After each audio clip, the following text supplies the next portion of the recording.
Pourquoi t'essayes d'échapper à ton destin, Antoine? Vous écoutez Antoine. Aime le rock. Hello, ravi de vous retrouver pour un nouvel épisode d'Antoine et ses copains aiment le rock. Antoine et ses copains, ils sont nombreux les copains ce soir. Spécial The Libertines avec comme invité, comme souvent malheureusement, Benjamin Durand, bonsoir. Bonsoir. Et un autre invité, un petit nouveau, Steven du groupe The Parisians, qui officiait dans les années 2000 dans un groupe qui s'appelait The Parisians. Formidable que tous les Parisiens ont dû connaître à l'époque. Et les Suisses. Et les Suisses surtout. Pourquoi les Suisses? Parce que vous avez beaucoup tourné en Suisse. On a beaucoup tourné en Suisse. Ouais, bah c'est bien. Et ben voilà.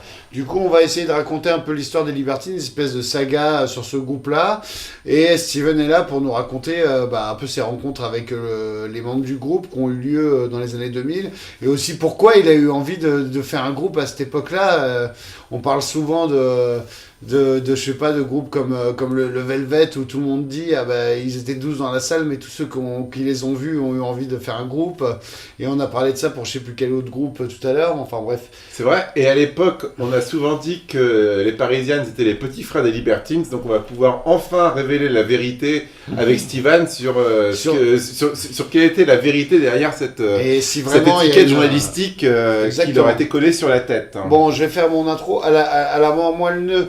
Les Libertines, donc c'est un groupe anglais, toujours, on traite souvent des groupes anglais, qui est formé par deux personnages absolument atypiques, qui sont Carl Barat et Pete Doherty, un duo de guitare-chant, vous me dites si je dis des bêtises, et ça a été formé en 97. Donc en 97, on est en Angleterre, en plein Oasis Blur Mania, oui. On va dire ça comme ça. D'ailleurs, si je peux me permettre de t'interrompre... tu peux te permettre, tu vas m'interrompre tout le long comme d'hab, il n'y a pas de souci. Voilà, j'en ai l'heureuse habitude.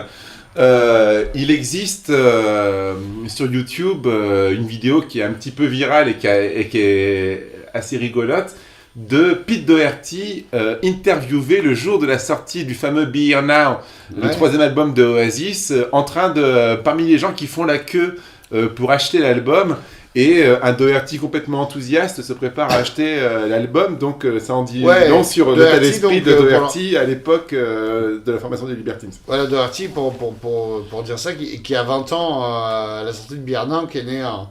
18 même. 78, donc oui, qui a 19-20 ans, quoi, c'est ça.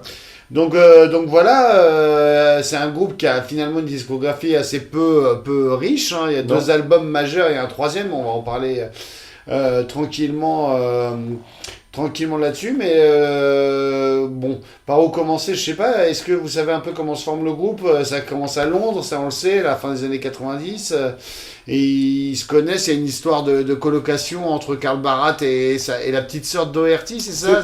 La grande sœur. La grande sœur de Doherty, voilà, donc ça se passe un peu comme ça, et qu'est-ce qui fait que Mick Jones, on est pas là? Là tu brûles un peu les étapes. Tant mieux, aidez-moi. Non, je vais commencer, et Steven pourra peut-être compléter un petit peu, mais ce qui est intéressant déjà sur le background de Pete et de Carl, c'est la grande différence en termes d'éducation et ce qui va en dire long sur leur personnalité. Ouais.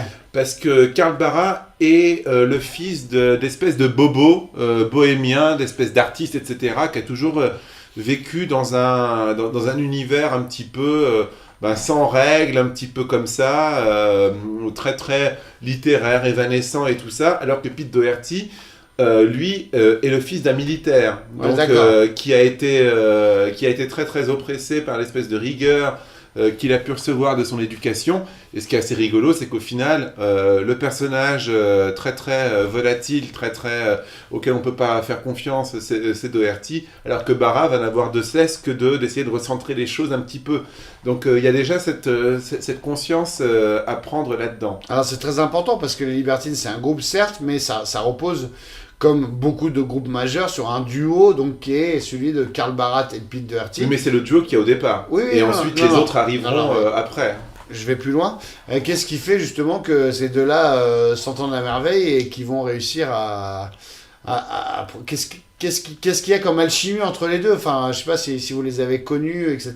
Qu'est-ce que tu peux voir entre Carl et Pete qui fait que ça fonctionne, en tout cas dans un premier temps, parce qu'on va voir par la suite que c'est pas forcément... Le truc qu'il faut voir aussi, c'est que Peter et Carl, quand ils se rencontrent, le rock est pas du tout...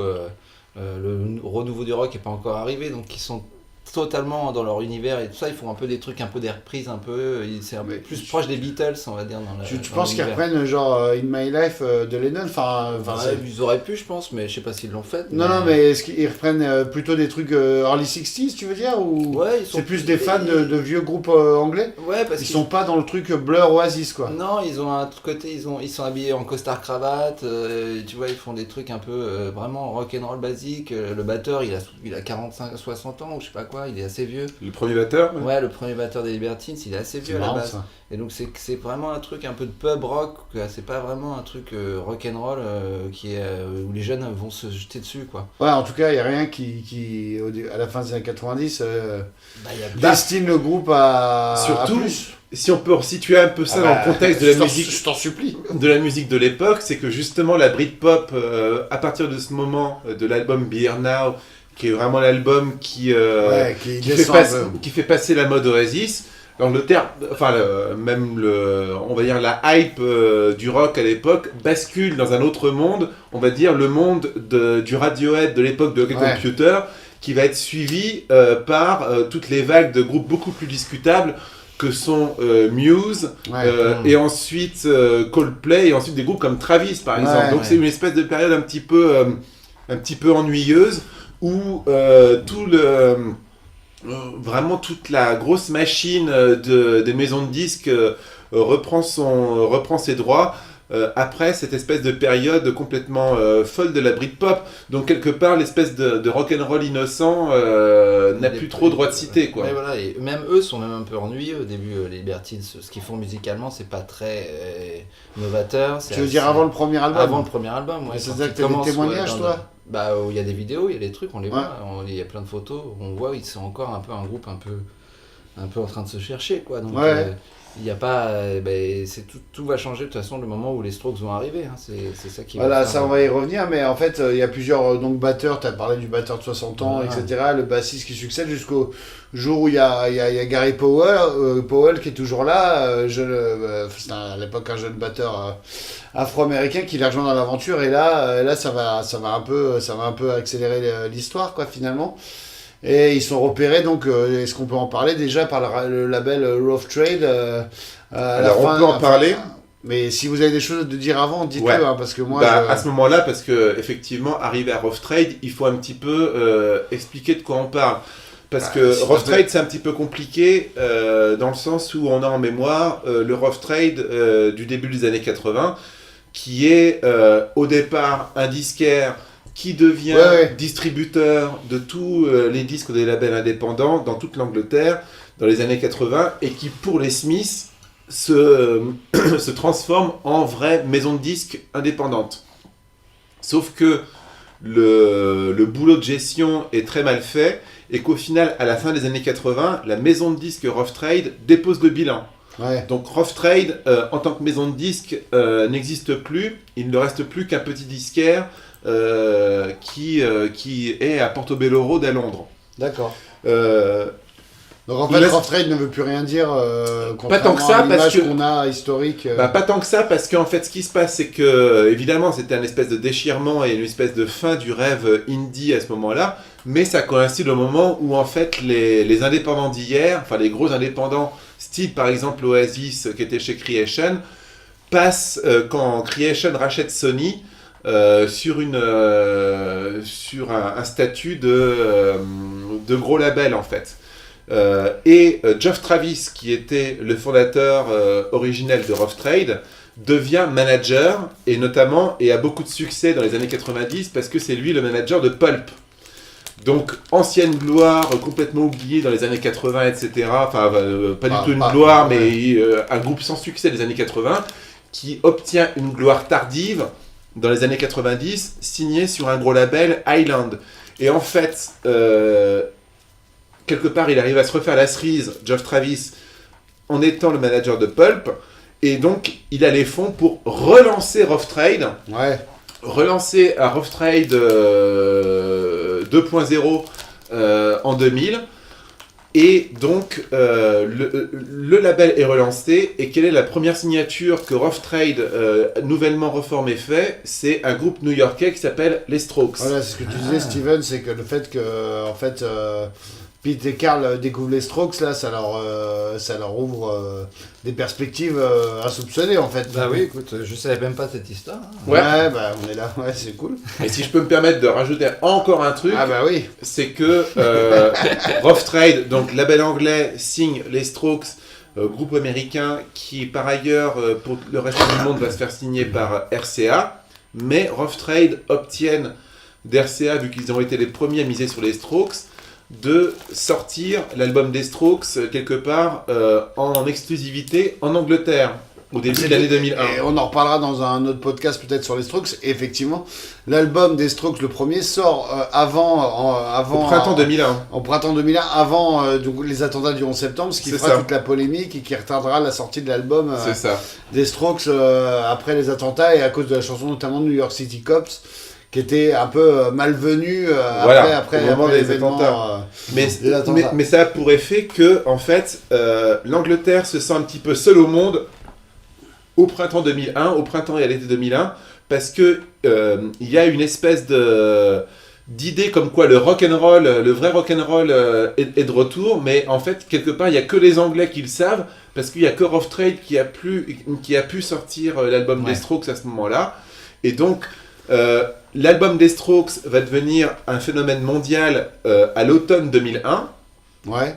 Et donc, c'est en profitant du fait que toute l'attention médiatique est sur ce retour du rock des Strokes que les gens de Rough Trade se disent « Ah putain, ça y est, ça prend !» Eh ben, on va signer la réponse anglaise aux Strokes et ce sera les Libertines. Alors, tu veux dire que tu penses que dès août 2001, Pete et Carl achètent l'album en fait des Strokes? À mon avis, ils sont au courant parce que, une fois de plus, les Strokes, c'est le truc dont tout le monde a ce mot-là à la bouche en Angleterre, en tout cas à Londres, dès le printemps 2001. Je pense que c'était important pour Rough Trade d'avoir le groupe qui représente l'Angleterre de la même manière que les Strokes représentaient la Angleterre. Ouais, c'est ça. Donc ça va être leur réponse finalement. Et du coup, dans la foulée de la sortie de Is This It, ils vont signer le groupe qui a déjà composé la majeure partie du premier album en fait des Libertines. Enfin, ils ont déjà signé, ils ont déjà écrit les morceaux qui seront dans le premier album des Libertines. Ouais. Je pense que ça a dû aller assez vite en fait. Ouais. Parce que vu le temps où ils jouaient à l'époque, un peu des trucs façon Beatles, c'est que quand les Strokes sont arrivés, tout d'un coup ils ont eu des chansons quand même vachement différentes de ce qu'ils faisaient à l'époque. Donc je pense que ça a dû être très vite l'écriture des morceaux très rock'n'roll. Ouais, de Up the Bracket quoi. Ouais. Mais dans un premier temps, il y a une espèce de premier clash au niveau du producteur parce qu'il commence à enregistrer avec Bernard Butler. Ouais. Alors c'est plutôt bon d'ailleurs. Donc Bernard Butler, c'est une espèce de légende des années 90 parce que c'était le premier guitariste de Suède. Ouais. Ils étaient considérés avec Brett Anderson comme les espèces de Johnny Marr et Morrissey des années 90 lors des premiers albums de Suède, sauf que Bernard Butler quitte Suède de façon assez abrupte après le deuxième album, et Suède poursuit ensuite, jusqu'à aujourd'hui d'ailleurs, avec Brett Anderson mais sans Bernard Butler, et Bernard Butler devient producteur, un peu musicien à tout faire, etc. Et donc, c'est à lui que sont présentés...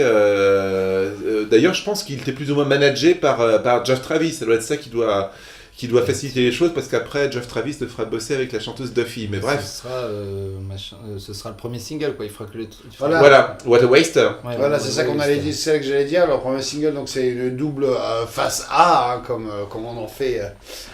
quelques-unes, pas tant que ça, mais donc c'est What a Waster et I Get Along. donc qui est produit donc par Bernard Butler. Et quel impact ça a déjà? Est-ce que toi, par exemple, Steven, tu t'entends le truc à l'époque ou c'est un peu tôt en France? Non, je pense pas en France. Ouais. Non. Ça sera vraiment le premier album quand il y aura un peu de couverture médiatique, mais sinon, je pense que c'est plus en Angleterre. Bah ouais, bien sûr, c'est bien le problème d'être en France et de faire des podcasts en France. Et en français, qui fait qu'on n'a pas 8000 vues, mais que 300. Non, mais voilà, quoi. Donc, du coup, Mick Jones, c'est là où Mick Jones arrive, quoi. Qu'est-ce qu'il vient foutre là-dedans?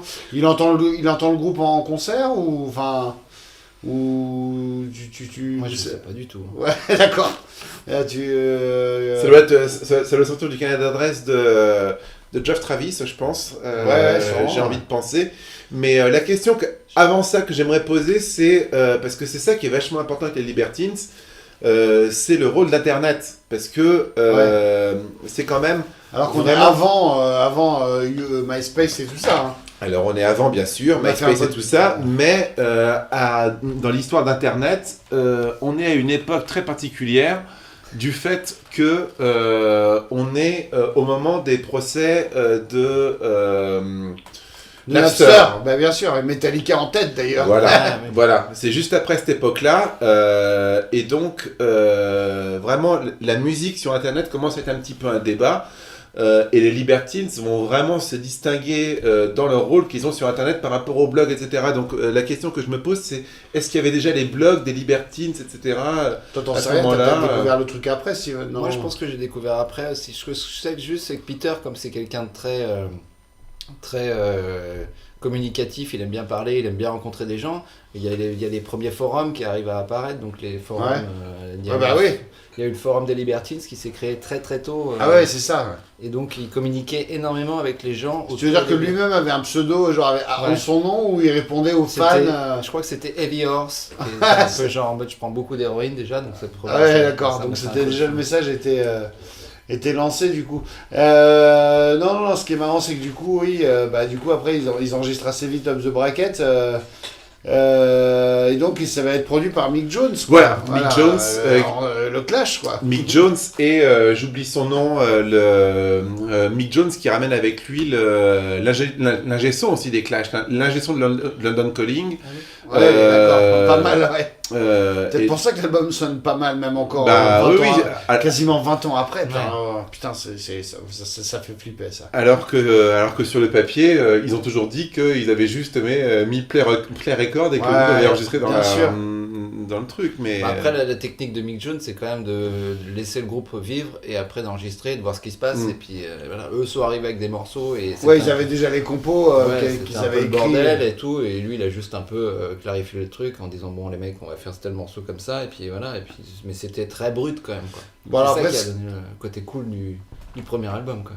Bon après ce qui les aide un peu c'est qu'ils arrivent du coup à avoir un peu des gens autour d'eux comme on l'a dit on voulait que ce soit le pendant des Strokes anglais. Du coup ils arrivent à faire quand même des premières parties assez pas mal avec notamment ils font les premières parties de Morrissey, des Sex Pistols, donc du coup ils se font un peu entendre quoi. Et j'imagine qu'avec rétrospectivement avec le répertoire de Up the Bracket, de se taper les Libertines en première partie qui devait être encore hyper, en tout cas où Carl et Pete devaient être encore hyper assoiffés de réussite, etc. et donc super proches. Il a dû se passer des choses, en tout cas les gens devaient les remarquer et c'est ça qui fait que du coup ils enregistrent le premier album assez vite quoi. Il y a aussi ce côté aussi où il y avait le squat quoi, à Londres qui existait encore, où les gens vivaient dans des squats et eux les Libertines vivaient dans un squat. Et donc ils le partageaient à l'époque d'ailleurs avec les Kills aussi, il y avait les Kills qui squattaient aussi dans le même truc. C'était à North London, ça c'était où exactement? C'était à Bethnal Green ou c'était ça c'est les détails de Benjamin qui connaît Londres par cœur. Non, justement. Je sais plus, c'était plus vers j'ai oublié, je sais plus.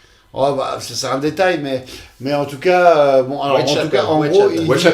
ils vivent dans un squat non pas par posture mais plus par nécessité j'imagine parce qu'ils sont fauchés comme les blés j'imagine. C'est aussi un art de vivre. Oui, c'est très assumé, quoi. Moi, j'ai vécu dans des squats pendant 3 ans. C'était assumé parce que je voulais faire la musique, mais enfin. Non, mais du coup, c'est aussi parce que t'es un chien, quoi. Je veux dire, si t'as de quoi te payer un bon canapé. Ouais, mais il y a un côté aussi en Angleterre où quand tu vis dans un squat, il y a un côté artistique qu'on n'a peut-être pas dans d'autres pays. Où là, eux, est proche de la musique, et proche du côté rock aussi, et proche du côté un peu punk de l'esprit. Ce qu'on peut peut-être moins avoir en France. Le côté artistique avait envie de vivre quand je vivais dans un squat, mais il était certainement éloigné du. Non, et je pense aussi en tout cas de l'élégance, ou en tout cas du futur des Libertines. C'est-à-dire que moi je vivais avec un ramassis surtout de clodo, quoi, plus que des gens qui avaient vraiment un projet artistique derrière. Non, mais pour finir, parce que ça existait aussi en France. La preuve, je l'ai vécu, quoi, tu vois. Mais historiquement, j'ai aussi envie de parler peut-être d'autres choses. Alors ça, j'ai pas l'assurance que ça soit une vraie référence.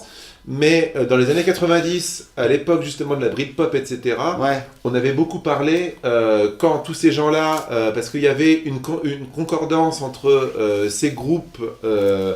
genre Oasis, Blur, Elastica, etc., qui étaient arrivés à une célébrité très soudaine au même moment que des artistes plasticiens, des peintres, etc., qui s'appelaient les Young British Artists. Yes. Ils habitaient tous, et puis des gens comme Kate Moss et Johnny Depp, par exemple, ils étaient tous dans un quartier très très précis, autour de St. John's Wood d'ailleurs, donc près des studios Abbey Road et tout ça, dans un quartier assez chicos de Londres, et ça avait été pendant tout le milieu des années 90 un espèce de lieu géographique où tout le monde avait tous ces espèces de nouveaux riches quelque part faisaient la pluie et le beau temps dans la culture de Londres. Et quelque part je me demande si le fait d'assumer de vivre dans un squat, etc., en étant l'actualité de la musique, c'était pas aussi pour dire le passé c'est le passé, maintenant nous c'est le truc des squatteurs, le truc des machins et tout ça, dans l'est de Londres qui pue encore un petit peu, etc. Et bon, c'est assez rigolo parce que maintenant c'est devenu complètement boboisé, c'est là où il y a le nouveau Rough Trade East, etc. Mais à l'époque, effectivement, ça avait encore un côté un peu dodgy, quoi. Donc qu'est-ce qui fait du coup qu'au moment de la sortie de Up the Bracket, merci, comment tu prends le truc, toi, en fait, bêtement? Ça vient des Strokes à la base, donc de toute façon. Donc t'aimes les Strokes? Moi j'aime les Strokes, j'écoute les Strokes, donc moi je rencontre Michael, avec qui je vais créer mon groupe, les Parisians, grâce aux Strokes. D'accord.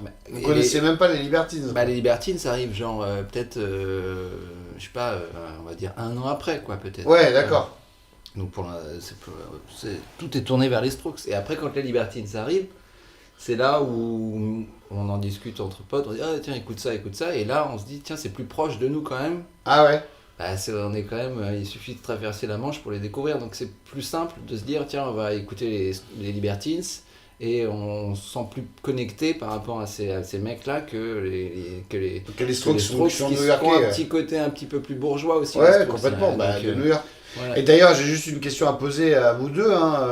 Ça veut dire qu'à cette époque-là, genre Oasis, Blur, c'est ringard, c'est des vieux, c'est des mecs qui ont 10 ans de plus que nous et qui sont mainstream et qui n'existent pas en fait. C'est-à-dire que Oasis, tu t'aimais pas ça, quoi. Moi de base, de toute façon, j'ai moins été passionné par la Britpop qu'à l'époque. Moi, j'écoutais plus des groupes américains, donc. J'écoutais Nine Inch Nails. D'accord, oui. Donc j'étais plus métal et tous ces trucs-là. D'accord, c'est marrant. Mais en même temps, je me rendais compte que si je voulais faire de la musique, techniquement, c'était plus compliqué, quoi. Donc quand on voyait les Strokes arriver, déjà il y avait un côté un peu plus proche de nous. Et puis quand les Libertines sont arrivés, il y avait encore un côté. Parce que les Strokes, c'était quand même encore un peu trop chiadé.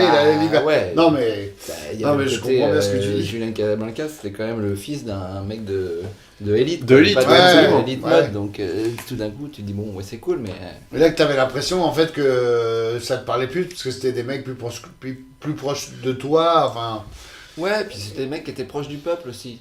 Ils étaient Bah, en proches de leurs l'occurrence- fans, ils connaissaient leurs fans, ils leur parlaient. Donc Bah, en c'était- l'occurrence, bah, c'est peut-être là qu'on va aborder ça. C'est quand en fait ta rencontre? C'est à l'époque du premier album ou c'est après? c'est On à- attend un peu pour. c'est après le premier album, c'est à l'époque de l'enregistrement, de l'écriture du deuxième album. Alors qu'est-ce qui se passe exactement? Pourquoi toi à Paris comme un con, tu tombes sur eux quoi? Bah donc on est avec Michael, on se fait chier, il se passe rien à Paris, il n'y a pas de salle de rock, il y a très peu d'endroits où jouer, il se passe rien, on rencontre On est personne. quoi en 2000? On est trois entre 2001 et 2004. Ah ouais, c'est tôt, ouais. Ouais, d'accord. Enfin, tôt. Bah c'est à l'époque, Oui, enfin. quoi, mais c'est long quoi. Ouais, ouais.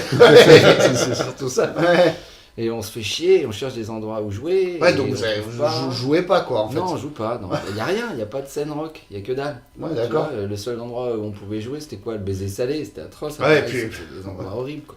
Ouais, ouais. Donc il y avait le Truskel qui venait d'ouvrir, je crois, ou un truc comme ça, peut-être à l'époque, et c'était le seul endroit où on pouvait un peu peut-être se connecter. Il y avait le Popin aussi, puis c'est tout quoi. Ouais. Et donc quand on voit que les Libertines vont enregistrer leur deuxième album à Paris, Ah, non, c'est ça. vont écrire leur deuxième album à Paris, D'accord. dans un hôtel qui s'appelle l'hôtel Albion, et Peter poste un message sur le forum Waouh. des Libertines, pseudo-officiel, parce que c'est pas vraiment non plus officiel. Bah, on se C'était dit, déjà bah, le dark web ou quoi? c'était Comment un te peu, procurer quoi. un gun? Fallait chercher. un Allez peu. sur le forum des Libertines. Et donc lui donne l'adresse de son hôtel, là où ils sont en train d'écrire l'album. Donc là, bah, Ce qui est nous, drôle, on- c'est que c'est. nous, on se dit on se fait chier, donc qu'est-ce qu'on va faire? Bah, on va aller les voir, on va aller essayer de les rencontrer là-bas quoi. Ouais, mais ce qui est génial, c'est ce que tu dis, c'est exactement ce que les gens racontent quand ils allaient voir les Stones en 70 au Palais des Sports, et que Jagger se fait chier à l'hôtel et qui dit bah venez, on est là. Ah oui. Et non, mais c'est marrant, ça fait la connexion, c'est parce que les choses étaient encore assez simples et que les mecs étaient pas entourés de gardes du corps, etc. Et que c'était simple quoi. Donc, Bah oui, il y a un côté Et donc très basique, t'as l'adresse de l'hôtel et t'y vas quoi. Ouais, il donne son adresse En mode carrément de groupie, l'hôtel. Donc nous, on arrive avec Michael. Donc, C'est génial. on avait enregistré une démo à l'époque de 4 titres que moi j'avais fait dans ma chambre. Ou Et, c'est toi qui fais toutes tes parties Ouais, de c'est guitare. moi qui faisais tout. Ah bah, je faisais tout, j'avais enregistré dans ma chambre. Donc j'avais mis les parties de batterie, je les avais enregistrées sur un logiciel. Bah et tout bien ça. sûr, ouais. Et donc on arrive devant cet hôtel et on attend, il se passe rien. Et là on voit sortir Karl Barat et Alan McGee. Donc Alan Ouais. McGee, Putain. le manager des Libertines, c'est aussi Oui, le entre créateur autres. de plein d'autres trucs et de son label Creation. Et donc on se dit bah on va aller leur parler quoi. Et donc on va leur parler et là on a vécu 2 semaines avec les Libertines. Ah ouais. Ah oui, non, mais stop. ça je savais pas. 2 semaines carrément, c'est-à-dire Ouais. que, mais comment ça se fait enfin, Bah- moi j'ai rencontré Keith Richards à l'hôtel Plaza, je peux dire qu'il s'est vite débarrassé de nous. Bon, on était à une autre époque et les mecs ont un autre âge, mais. Mais les mecs se faisaient chier en fait, ils s'emmerdaient Ouais, à Paris, non. il y avait personne avec qui parler, ils étaient tout seuls, un peu là, perdus. Peter vivait sa vie un peu de son côté, Karl Barat s'emmerdait, il traînait avec Alan McGee, donc ils s'emmerdaient. Donc nous on arrive et ils se disent putain, 2 jeunes qui nous ressemblent exactement comme nous à Ouais, l'époque. c'est vrai. Donc ils se disent bah venez avec nous, on va boire des coups quoi. Donc on Ouais, est allé c'est au juste troquet d'à côté et on a passé toute la soirée avec eux à se bourrer la gueule. Et votre niveau d'anglais, là je parle de ça par rapport au niveau d'anglais des Français moyens, n'a pas créé de barrière quoi. Vous aviez un bon niveau d'anglais, Bah, tu Tes cours de non, quatrième, mais, on- au bout de, Oui, oui. 3 pintes, t'es bilingue, ouais. le mec te comprend pas, mais tu le comprends pas non plus, et c'est pas très grave, t'es quand même super pote quoi. Ouais, c'est ça. On faisait des trucs à gratter là, on faisait que des jeux à gratter tout le temps, et Ouais. ils nous payaient que des coups et des trucs à gratter, on était super contents quoi. Donc on était là, on passait du. Tout toi en étant fan du premier album quoi, c'est Bah, génial. on était. Mais c'était une impression de. Nous on a eu une vie un peu.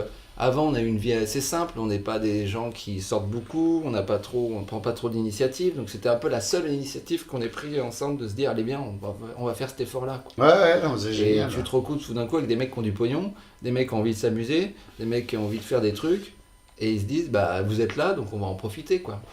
Ouais, le Donc, compagnon de jeu et voilà. les compagnons de jeu. C'est ce qu'ils voulaient ouais. quoi. Donc, et donc comme ils étaient pas en Angleterre, donc ils n'étaient pas connectés à tous les potes qui Ouais, étaient ouais. dans leur quartier, ils étaient vraiment seuls. Donc ils étaient super contents de nous voir. Quoi. Donc on a bu, beaucoup bu. Et du coup, ce qui se passe, c'est qu'en fait, ils sont en train d'écrire ce qui deviendra le deuxième album.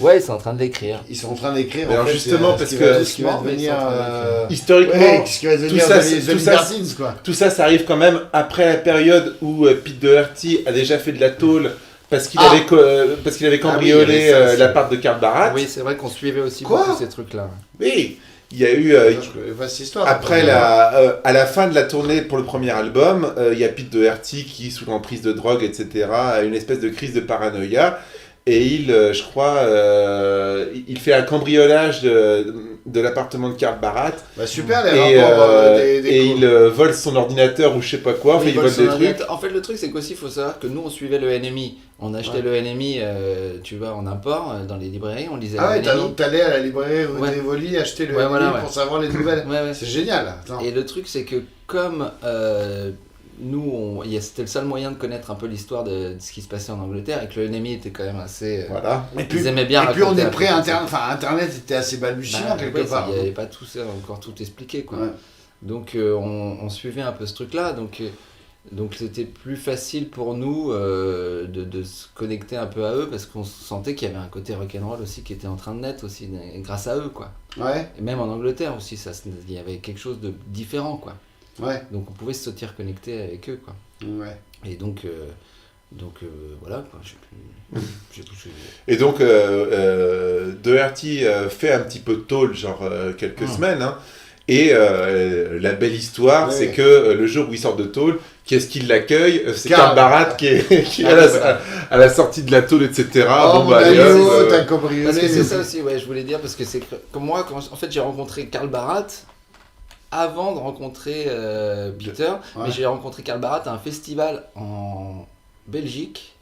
Qu'est-ce que tu foutais là-bas? Là, j'étais allé voir Nine Inch Nails, je crois. Le gros fan. On revient là-dessus. En fait, il fallait être fan de Nine Inch Nails pour rentrer dans la sphère. Il y avait un groupe que j'adorais qui s'appelait Cooper Temple Close aussi, et qui était un groupe anglais aussi de la même époque, et que les Libertines. Et donc les mecs jouaient au festival, mais Peter s'était pas présenté au bus pour partir en tournée, et donc c'est là où ils sont séparés la première fois. Ah oui. Et donc moi j'ai rencontré Karl Barat à cette époque-là parce qu'il faisait des signatures juste comme ça pour signer les albums et tout. Donc moi j'ai rencontré Karl Barat à cette époque-là, donc ça devait être en 2003 je pense. Ouais. Et j'ai fait une petite signature, machin, on a parlé 5-10 minutes ensemble et tout, de musique et de trucs comme ça. Et donc après, c'est là où quand on a rencontré Karl Barat à Paris pour l'écriture du deuxième album. Moi, je lui ai dit, hey, tu te souviens de moi? Je t'avais rencontré il y a 1 an et tout ça, machin. Il m'a fait, mais oui, bien sûr, je me souviens de toi, trop bien. Ah, cool, ouais. Donc, c'était... C'est ça qui a créé le lien, en fait. Ouais, il y a eu un petit lien. Mais tu lui as jamais dit que tu étais fan de Nine Inch Nails? Non, je lui ai jamais dit, mais j'aurais dit, je trouve, hein, tu sais. Il aurait compris, je dis. Oui. Et donc, du coup, qu'est-ce qui se passe pendant ces 2 semaines? Les mecs glandent, picolent ou écrivent en fait, Karl Barat s'en va assez vite. C'était quoi l'idée? Il voulait juste écrire, mais... Comme Karl Barat avait des problèmes avec sa sœur, il est parti assez tôt. Ouais. Alan McGee est parti aussi assez vite, mais il est resté 2-3 jours, je crois. Mais on a surtout rencontré Peter, en fait. Et quand on a rencontré Peter, c'est là où on est vraiment devenu proche de Peter, en fait. Ouais. Donc lui, il nous a filé les clés de l'hôtel. Ouais, d'accord. Il résidait où, juste pour la... Ils avaient 2 hôtels. Il y en avait l'hôtel Albion et un autre, je me souviens plus du nom. Donc c'était vers Pigalle, hein.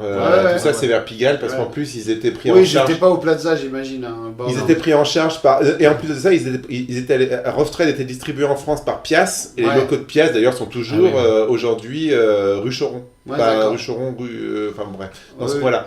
Donc l'hôtel était juste là. Et moi je me souviens d'avoir interviewé Karl justement en 2004, au moment où le deuxième album sort.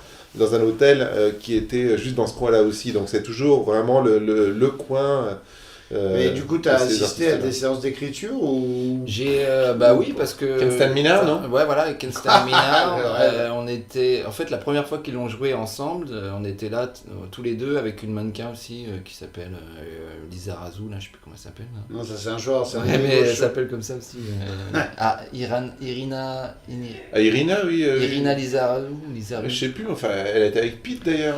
Ouais, ils étaient un peu en train de se fréquenter, sauf qu'elle, elle voulait pas de lui, enfin, c'est compliqué, c'était ça. Mais en fait, on s'est retrouvés dans un appartement à Châtelet qui faisait genre 150 mètres carrés. Et tu vois, nous qui étions des gamins un peu perdus, on s'est retrouvés là-dedans avec Karl Barat, Alan McGee en train de dormir à côté parce qu'il avait trop bu et qu'il voulait plus prendre de drogue. Parce qu'Alan McGee, attends, il a quel âge à cette époque-là? Je sais pas, Alan McGee... Il a 50 piges, hein. À cette époque, peut-être pas. Ouais, non, à peu près, 50 balais, Alan, Ouais, il a raté la coke, en tout cas. Oui, en même temps, il a failli en mourir, le pauvre. Ouais. Et Mais du donc, coup, on se t'assistes à retrouve ça. là, ouais, ils nous jouent cette chanson tous les deux et ils font des reprises de Radiohead, des trucs comme ça. Ah ouais. Ouais. Donc c'était leur truc aussi, Radiohead. Oui, ils se sont cachés un petit peu sur tous ces trucs. Non, mais Ah. ouais, c'est marrant. Leur petit guilty pleasure. Ouais. Donc du coup, tout ça fait qu'ils écrivent plus ou moins... Les chorales aussi.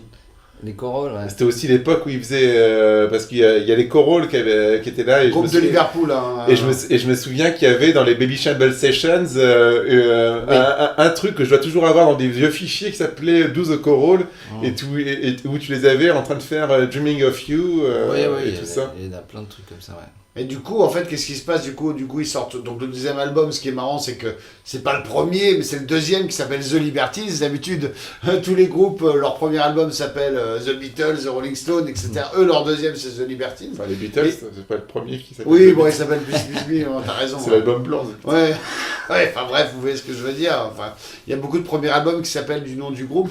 Et finalement, il se passe quoi? Donc, ils se barrent de Paris, ils vont enregistrer. Et toi, tu découvres l'album et tu découvres à Can't Stand Me Now sur l'album. Ouais, bah ouais. Avec des larmichettes dans les yeux, non? Non, parce qu'on était toujours en train de vivre l'époque des Parisians, donc pour nous c'était cool. Oui, vous aviez déjà commencé, Ah bah voilà, votre groupe était devenu un truc nous, sérieux on à faisait l'époque. notre propre carrière, entre guillemets, à Paris, quoi.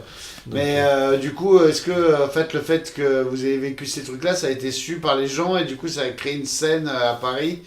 Est-ce Oui, que ça bah, vous a aidé? Comment ça se fait? Parce que là, t'en parles ce soir, là, librement, à Mougins, dans le sud de la France, mais en vacances et tout. Mais qu'est-ce qui a fait? Vous avez fait votre promo là-dessus, en fait? Genre, on est un peu potes des Libertines et du coup... non, on n'a pas fait notre promo là-dessus, mais après le truc c'est que, en fait, je pense que c'est un peu comme les Libertines aussi. Quand ils ont commencé, ils ont rencontré plein de gens qui les ont aidés aussi à démarrer et à rencontrer d'autres personnes et tout ça. Et donc nous, à Paris, quand on a commencé à démarrer, on a commencé à rencontrer les bonnes personnes, en fait. Ouais, puis surtout, je lui dis, oui, Alan McGee, je l'ai vu s'effondrer dans le canapé. Ouais, mais...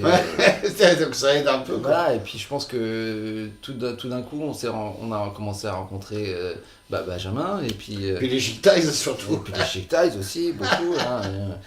Ça nous a beaucoup aidés. Et donc, Bah oui, donc, combien de temps avant, on rencontre les bonnes personnes. Parce qu'ils se disent, tiens, eux ont vécu des choses un peu intéressantes, comme nous on aurait aimé vivre aussi, ou comme nous on vit aussi. Ouais. Donc tu rencontres des gens qui sont plus connectés de ce que tu veux faire, quoi.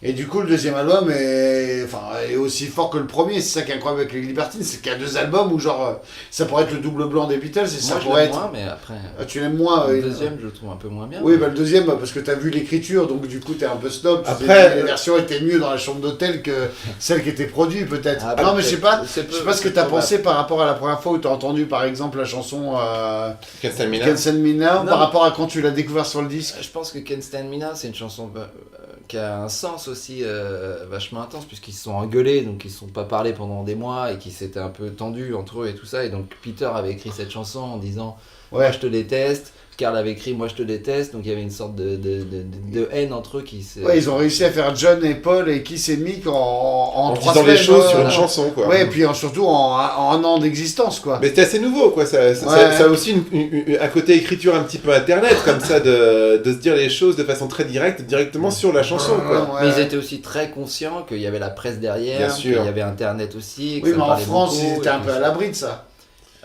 Oui, mais ils pensaient à... Oui, mais ils pensaient à l'Angleterre. À l'Angleterre. Parce qu'en Angleterre, c'est différent, il y a vraiment des Une fois... hordes de fans. Ah bah oui, c'est Oui. énorme en Angleterre. Une fois de Je m'en rends plus, pas compte, moi. on a pu en parler concernant d'autres groupes, mais c'est ça qui fait la grande différence entre les groupes de Londres et les groupes de province en Angleterre. C'est que les groupes de Londres ont de toute façon l'espèce d'impression d'avoir les médias qui ont toujours les yeux scrutés sur eux. Et c'est ça qui fait que les groupes de province se sentent un petit peu plus une liberté parce que ils sont plus en retrait, il n'y a pas les journalistes toujours autour d'eux, ils sentent pas épiés en permanence. Et quelque part, c'est peut-être ça aussi qui a quelque part perdu les Libertines, ou en tout cas renforcé la paranoïa de façon permanente. C'est qu'ils étaient tellement le centre des discussions et de l'attention de tout le monde, Mais à cause que du premier, eux, ça leur montait à la tête, quoi. Ouais, mais à cause du premier Et album. qu'ils étaient aussi les seuls. C'était une scène où quelque part ils étaient les seuls. Ensuite, il y a eu plein de Baby Libertines qui n'ont rien donné, mais à cette époque-là, ils étaient seuls sans concurrence. Mais du coup, en fait, quel est l'impact en fait de la tournée de Up the Bracket? Ça tourne déjà dans des grosses salles, c'est un phénomène immédiat. Enfin, c'est pas comparable au Arctic Monkeys qui, dès qu'ils sortent leur premier album, au bout de 2 jours, ils en vendent 50 000, enfin, je sais plus combien, j'ai pas les chiffres, mais c'est pas comparable quand même. Donc qu'est-ce qui se passe en fait? Tout le monde attend le deuxième album et il sort enfin en 2004 pour avancer un peu dans le Spielblick. Et donc ça donne The Libertines qui sera finalement, je vais pas dire leur dernier parce qu'on parlera brièvement après de l'album qui est paru en 2015, mais du coup en fait l'album sort et le groupe split. Oui. Directement. Oui. Genre quand même en faisant la promo ou bah pas? écoute, pour le coup, là je peux parler d'une expérience personnelle. Ah, voilà. Le deuxième album des Libertines sort, si mes souvenirs sont bons, en septembre 2004. En 2004, t'es bon. Hein. Mais j'interviewe Carl Barat pour le deuxième album qu'on avait récupéré en avance, genre en juin. Non, Vox Pop n'existait pas. C'était pour Newcomer à l'époque. Ouais, bah c'est encore mieux. Et donc j'interviewe Carl Barat en juin 2004, donc il y a encore tout un été à passer. Pete Doherty est déjà viré du groupe. Pete Doherty à cette époque-là, en fait l'enregistrement d'album s'est très mal passé, genre il y avait des gardes du corps qui étaient là en permanence pendant l'enregistrement pour éviter qu'il y ait quoi que ce soit qui se fasse. Doherty a fait le minimum et Mick Jones a essayé de recoller les morceaux. Et en fait, en plus l'album a été, il y a en fait la moitié des chansons du deuxième album qui sont des chansons nouvelles, l'autre moitié ce sont des chansons qui ont été écrites avant Up the Bracket. Ouais. D'accord. Ah oui, d'accord. Donc c'est même des démos de... Genre musique When the Light Goes Out, c'est vraiment une des premières chansons qu'ils ont écrites ensemble. Donc avant déjà les fonds de tiroir. Exactement. Alors du coup on va essayer de rentrer juste... du coup il y a 2 albums des Libertines, après, à part l'album de 2015 qui a été fait pour des raisons plutôt financières, on peut le dire comme ça. Mais qu'est-ce qui fait en fait que Carl et Pete partent en sucette et se supportent pas assez rapidement? Est-ce que c'est vraiment les drogues ou enfin ça joue hein. Oui, ça joue certainement. Après mais... je pense qu'il y a aussi le côté, c'est que Carl Barat et Peter ont 2 mentalités totalement différentes, et que Carl Barat a une mentalité vachement plus classique du rock'n'roll, c'est-à-dire que lui il veut faire des tournées, il veut juste marcher et gagner du pognon et faire sa carrière comme une rockstar, alors que Peter est lui plus un peu bancal et il fait des trucs, il joue dans des squats, et tu penses qu'il est toujours comme ça aujourd'hui? Oui, il est toujours comme ça aujourd'hui. Mais quand la jeunesse est plus fun que quand tu vieillis, ça devient un peu... Bah ouais, c'est ça, parce que Pete, il a quoi? Il a bien une quarantaine d'années, là. Ouais. Et là, on se regarde tous dans les yeux. Non, mais du coup, ce qui est marrant, c'est que, pour la petite histoire, je sais pas si j'oublie des choses, vous n'hésitez pas à me rappeler à la réalité, mais... cet acolyte dont tu parles, donc Michael, qui faisait partie des Parisiennes avec toi, se retrouve à être bassiste du groupe, de Pete Doherty, donc qui est en train de faire tourner de façon un peu confidentielle dans des petites salles, etc., avec un batteur, un bassiste, et que ton pote, finalement, est devenu... Mais ça montre aussi la fidélité que peut avoir Peter. C'est-à-dire que le mec se souvient que c'était le petit jeune qui était là à rêver sur le premier. Après, Michael a toujours une collection avec Peter. Moi, j'en ai eu moins parce que j'étais parti dans les Parisiennes quand on s'est séparé avec Michael. Donc moi, j'étais plus dans mon truc. T'as envie de faire ton beurre. Voilà. Et donc Michael est toujours resté proche de Peter. Et Peter est quand même quelqu'un qui a un côté très...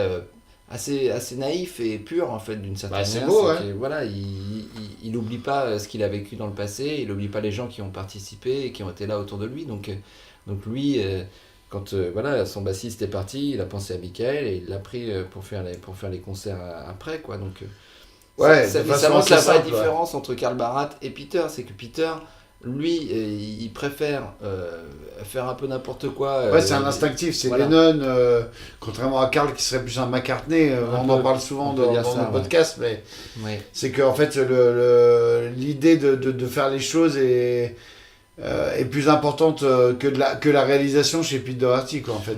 Carl est plus calculateur. Très clairement. Et même tu le sens. C'est bien ça que Et même tu le sens quand tu parles avec lui. Pour le coup, j'ai plus parlé avec Carl, beaucoup plus parlé avec Carl qu'avec Peter, et tu sens que quand tu le parles avec Carl, il a une façon de mesurer ses mots.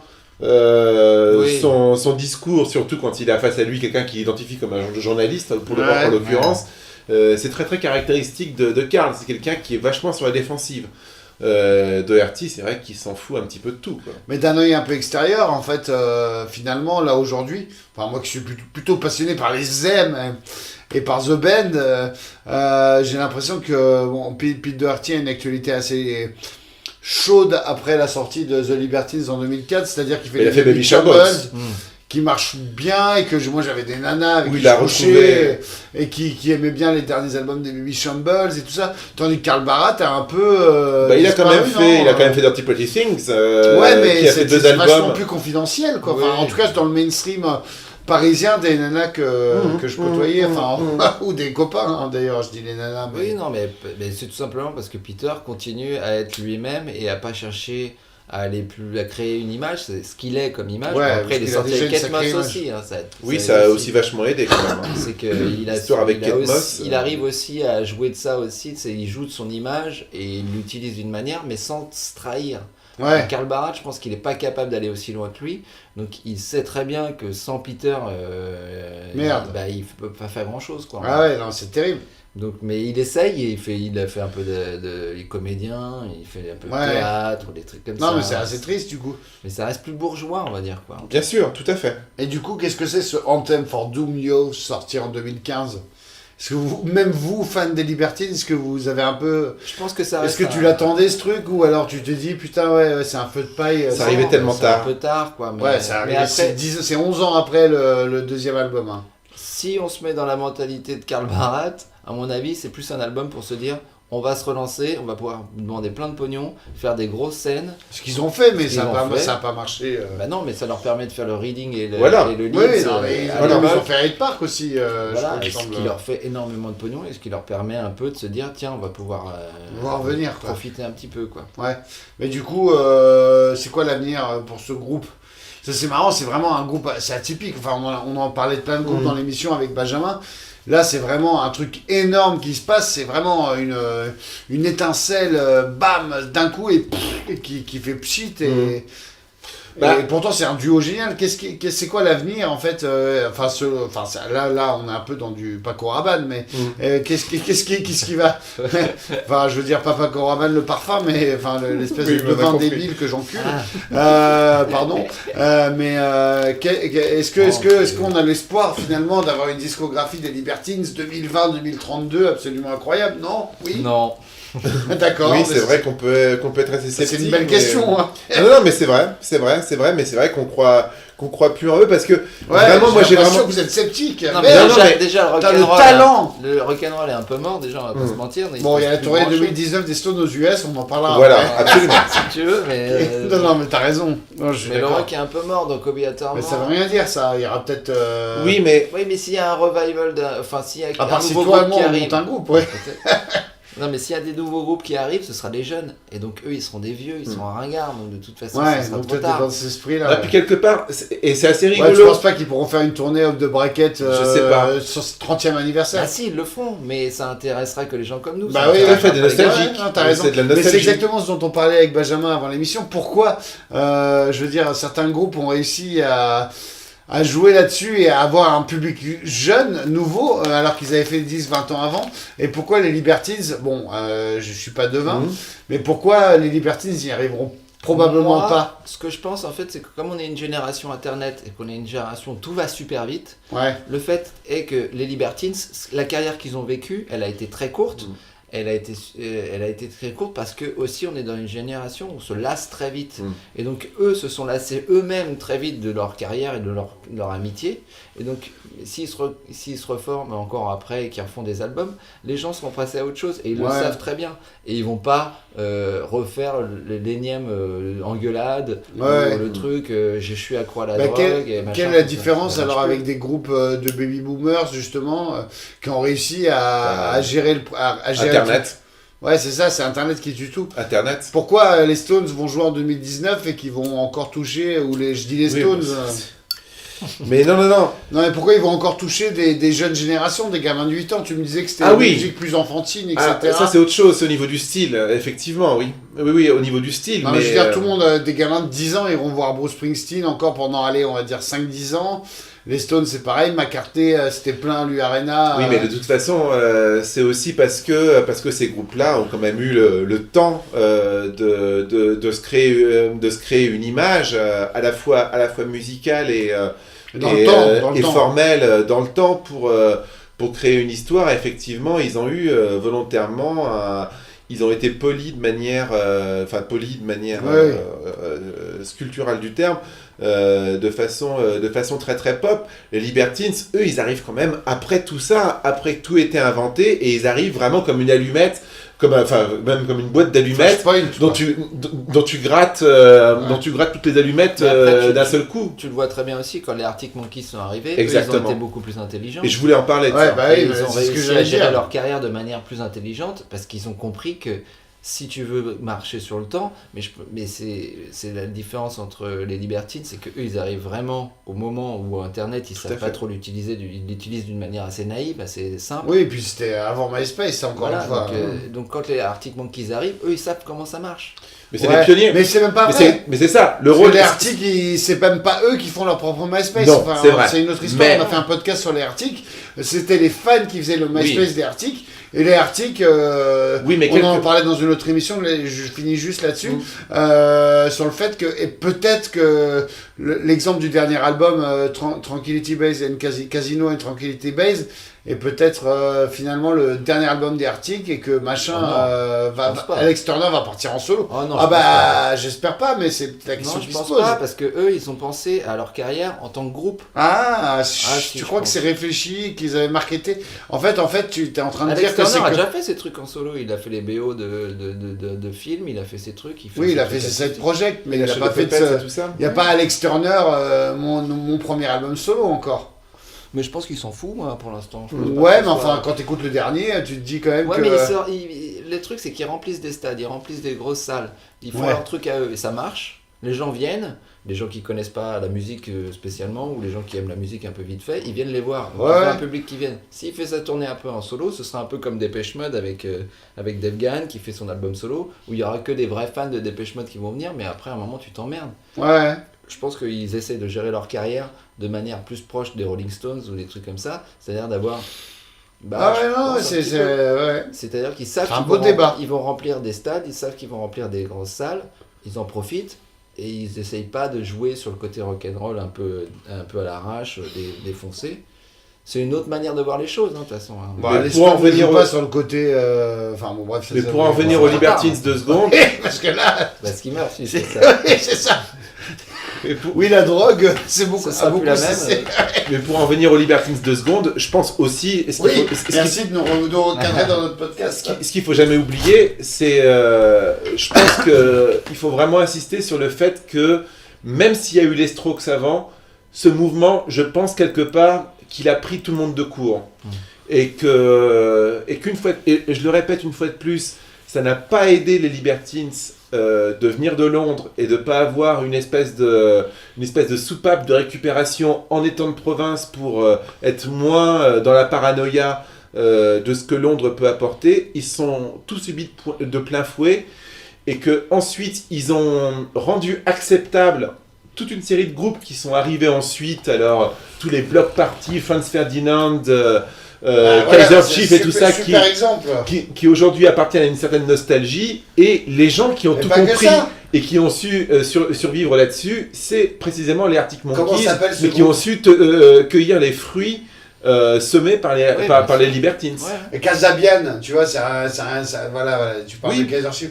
Kasabian, ils n'ont jamais été aussi populaires qu'aujourd'hui, alors qu'ils surfent aussi sur cette vague-là. Tout à fait. Donc en fait, c'est une différente gestion du... Tout à fait. Donc il n'y a pas de vérité dans ce que vous dites. Enfin, il n'y a pas de...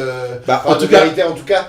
Je veux dire... Il n'y a pas de vérité à chercher nulle part, mais en ce qui concerne les Libertines, ils ont quelque part été victimes d'avoir eu raison trop tôt. Oui, c'est ça. Comme beaucoup d'autres exemples dans l'histoire de l'art. Enfin, on va pas non plus comparer les bébés brunes on en parlait tout à l'heure. C'est une autre question. Non, c'est une autre question. C'est que les bébés brunes ont marché et que ça marchera plus jamais parce que ça correspondait à des gamins de 15 ans. Je pense que le talent, enfin en tout cas là c'est moi qui vous rattrape là-dessus, le talent de Barat et Doherty quand ils sont ensemble, ça peut apporter quelque chose d'important Encore aujourd'hui, même si effectivement, comme Steven. C'est pas impossible.